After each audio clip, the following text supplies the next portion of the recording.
L'avenir, c'est un désert. On a commencé le Mishkan. Rien. Commence. Allez, quelqu'un, il avait donné 500 euros, 500 dollars. On a acheté une palette de briques et une palette de ciment.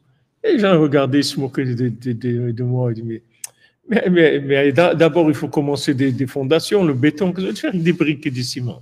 Rabbeinu, il a dit, et briques et les ciments, c'est tout. Et lui, il construit, c'est tout. Non, c'est rien. Et voilà, c'est tout. On n'a pas On est là. On est là. 5 ans après, on est là. Qui est-ce qui croyait dans ce projet-là? Il n'y a vraiment pas beaucoup de monde qui croyait dans ce projet. Il y a des gens, ils étaient gentils avec moi, ils ne voulaient pas me décourager, ils ne voulaient pas me faire de la peine. Mais pas d'argent, pas de... Quoi, tu vas faire un projet sans... Avance, avance, avance, avance. Là où tu te trouves maintenant, il y a tout. Tout est là. Parce que tout se trouve dans Bereshit. Et Bereshit, c'est fermé. Mahamar Satoum, c'est fermé. C'est fermé. Ouvre.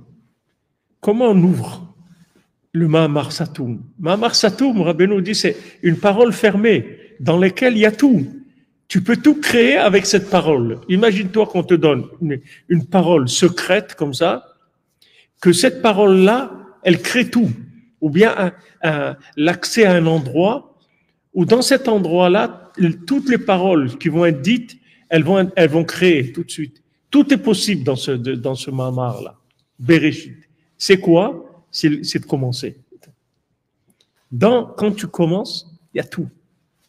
Toutes les bénédictions, tout commence, c'est tout. Et les gens ne veulent pas commencer. Pourquoi? Il faut qu'ils voient d'abord quelque chose. Attends. Mais quand tu vas commencer, il faut des moyens.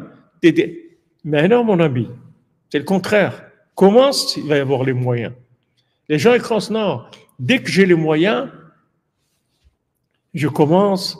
Dès que j'ai une bonne parnassa, je me marie. Dès que j'ai ça, mais c'est pas comme ça que ça marche la vie.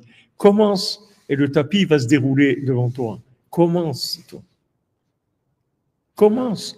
Dans le commencement, c'est Mahamar Satoum. Il y a tout dedans. Mais commence. Les gens, ils ont peur. C'est désert.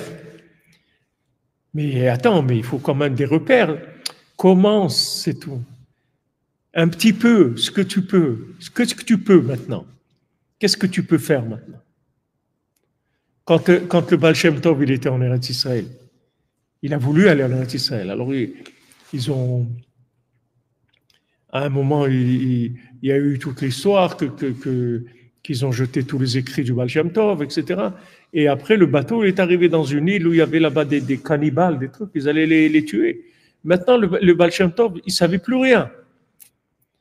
Alors, son shamash, il lui a dit, mais Rabbi, mais dites quelque chose, un mot de Torah, quelque chose pour... Ils vont nous égorger, ils vont nous manger, ils vont nous tuer. Le Baal Shem Tov, je ne sais plus rien. Je ne sais plus rien. Il lui dit, dis-toi quelque chose. Il dit, moi aussi, je ne sais rien. Il me rappelle rien que l'Aleph Bet. Alors, il dit, commence à dire l'Aleph Bet, c'est tout.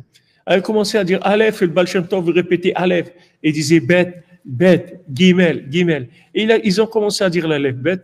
Et il y a eu un S, il y a des gens qui sont arrivés, ils les ont sauvés, etc. Qu'est-ce que tu peux faire maintenant? Imaginez-vous le Baal Shem Tov. Le Baal Shem Tov, Agadol, Akadosh, Baal Shem Tov. Il ne sait plus rien. Il arrive à un moment d'obscurité, il se rappelle de rien. Et son shamash, il se rappelle que l'Aleph Bet. Il dit, mais dis l'Aleph Bet. Et le Baal Shem Tov, il répète l'Aleph Bet après son shamash. Et avec ça, la Yeshua. Donc tu vois que la Yeshua, elle n'est pas dans le fini. Fais ce que tu peux maintenant. Là où tu es, il y a quelque chose à faire tout le temps. Commence avec ça. Il y a tout dans le commencement.